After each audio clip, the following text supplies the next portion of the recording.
के 8 शेयर हैं। Okay, hello. हाँ सुन रहा हूँ हाँ मैं। हाँ, इसकी मेरी एवरेज मैंने 41,500 से लेना खरीद चालू किया था जब 1,55,000 रुपए इसका रेट था। आपने कब से लेना शुरू किया? 41,000 से? हाँ, 1,41,500 से लेना चालू किया था। और अब अभी चल रहा है 1,27,000? हाँ जी, 1,00,000 अब आज तो 1,28,750 रुपए है।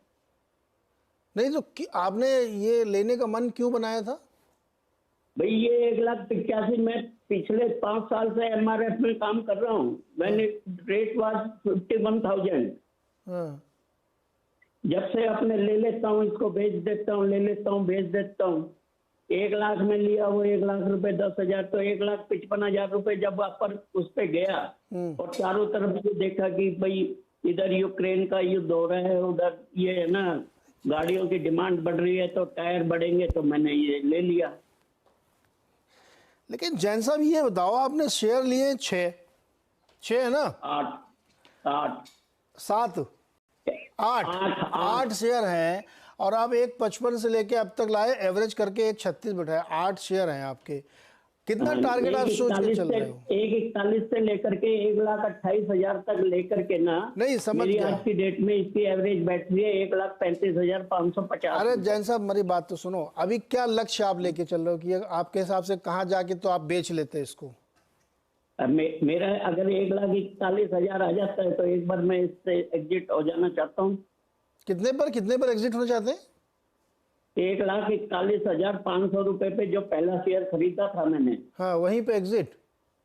हाँ वहां पे एग्जिट हो जाता हूँ तो मेरे को कुछ ना कुछ मिल जाता है ना। अरे दादा जैन साहब मेरे को ये बताओ, 36,440 और 1,41, 7,000 रुपये, 7,56, 50,000 रुपये आपके बनेंगे। और आपने पैसा कितना फंसाया आप देख रहे हो? मैंने इसके अंदर अप्रोक्सीमेटली 8 शेयर पे 9,40,000 रुपये फंसा दिया। तो 9 लाख रुपए लगा के आप कितना पैसा कमाओगे? 50,000 रुपया। तो 50,000 रुपए अगर मैं ये कमाता हूँ तब क्या करूँ? अब जब फंसता गया तो फंसता चला गया ना। अब तो अब रुको भाई, मेरे पास वे आउट नहीं था। हाँ नहीं बात तो आपकी सही है। सरवेन जी की मदद लिया। सरवेन जी MRF देखिए भाई चार्ट पे जी। क्या किया जाए? जैन साहब का स्ट्रेटजी है कि जैसे खरीद लो, अभी 1,36 चल रहा है, अभी 1,28 चल रहा है, 1,36 इनकी खरीद 1,41,42,000 बेच देंगे। जी 9 लाख रुपए फंसा के 50,000 रुपये कमाना सही स्ट्रेटजी है क्या? नहीं, इसमें दो चीजें हैं। एक तो इनसे पूछूंगा कि जब इन्होंने इनिशियली इसको ट्रेड करना शुरू किया था, नीचे के लेवल्स पे कहते हैं कि 10 साल से कर रहा हूं, तब कितने शेयर ट्रेड करते थे? बताइए जैन साहब। मेरे पास 7-8 शेयर होते थे, अपने लिया 5,000 ऊपर हुआ बेच दिया। मेरा का फंडा ये है कि मेरा पैसा सेविंग बैंक में पड़ा है जहां से मुझे 2.5% का इंटरेस्ट मिलता है साल का। और मेरे को अगर इसके अंदर लगा करके 6% का 60% का मिल जाता है तो वहां से 3 गुना मिल जाता है। मेरा 60% भी मोर देन सफिशिएंट है, क्योंकि बैंक FD का रेट भी 60% ही चल रहा है। नहीं तो आप अपने सवालों के खुद ही जवाब दे रहे हैं। देखिए, risk free rate of return अगर 7%, 6-7% का ही आपका एम था, तो risk free rate of return FD में भी आपका उससे ज्यादा ही बन रहा है। तो आपको तो बाजार में होना नहीं चाहिए।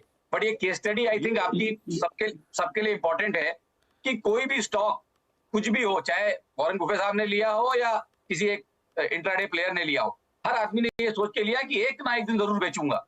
कोई भी स्टॉक या तो कोई भी कंपनी कोई अमृत पी के तो पैदा नहीं हुई है, कोई पारसमणि तो है नहीं कि हमेशा चलती रहेगी। अब आप इतना दूर इसको ले आए ट्रेड करते करते, हमेशा 6-6, 8-8 शेयर, अगर इस भाव से आप अटक गए और वापस खुदा ना खास्ता नीचे के लेवल आ गए 70,000 के, 80,000 के, या मानिए जहां से आपने स्टार्ट किया था इनिशियली 50,000 से ट्रेडिंग, तो आपके तो सारे पैसे यहीं अटक गए ना। आपने कमाया कुछ नहीं, जितना आपने कमाया वो सब अब आपने ऊपर में चढ़ावा दे दिया।